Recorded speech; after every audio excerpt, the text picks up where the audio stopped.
Baks cerita sinetron viral seorang wanita dinikahi oleh kakak iparnya.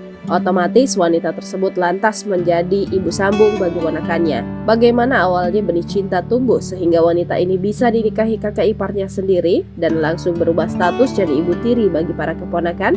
Kisah nyata ini dibagikan oleh makeup artis yang merias wanita tersebut ketika melangsungkan pernikahan. MUA bernama Fitri Kitty lewat akun TikToknya @fitrikitty membagikan momen haru pasangan pengantin yang sedang foto di atas pelaminan.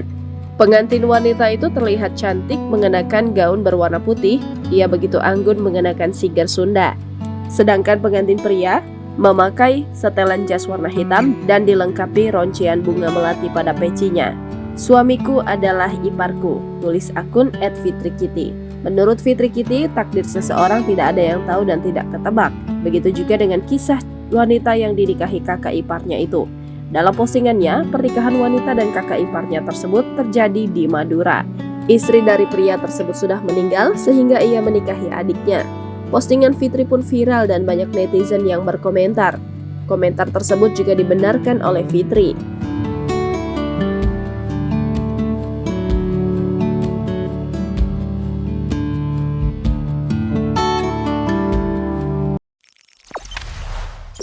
Jangan lupa subscribe, share, komen, dan like ya!